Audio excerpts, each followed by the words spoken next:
السلام عليكم ورحمة الله وبركاته. اللهم صل وسلم وبارك على سيدنا محمد وعلى آله وصحبه أجمعين. ازيكم يا حبايبي، عاملين ايه؟ يا رب تكونوا بخير وبأفضل حال. كل سنة وانتم طيبين. النهاردة هنبدأ الوصفة. النهاردة معانا هتبقى ايه؟ هتبقى الخيار المخلل. طبعا بنبدأ ان احنا ان شاء الله بإذن الله هبدأ انزل لكم ما بين الوصفات كده كل نوع مخلل تقدروا تعمليه.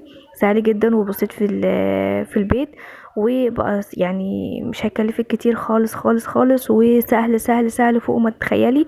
واقولك ازاي عشان تحافظي على القرشة بتاعة الخيار وما يتهرش معاكي وما يدوبش معاكي، وفي نفس الوقت يبقى الخيار المخلل بتاعك سريع ويومين بالكتير وتاكلي منه.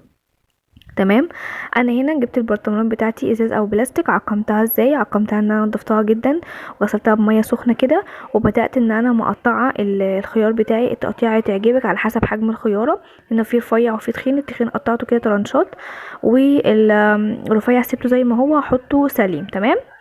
هاجي بقى اللي هو الميه بتاعت المخلل، اللي هو ميه النقع بتاعتي بتاعت المخلل، يعني محلول النقع.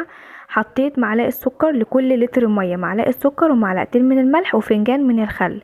طبعا الملح ده اختياري، انا بحب المخلل يكون كده ايه، حلو، ما يكونش اللي هو حادق قوي كده ومالح قوي في بقي، لا بحبه كده حاجه تبقى جنب الاكل سناكس كده. فالملح ده على حسب الرغبه بتاعتك. عملته بالشكل دوت، وعبيت الخيار في البرطمانات وحطيته وسقيته بالميه، وعلى وشه حاطه فص توم ومع ورقتين من الورق اللوري ده، علشان ما يعملش اي رغاوي من فوق، ولا اي وش ابيض، ولا اي طبقات عفونه، ولا اي حاجه.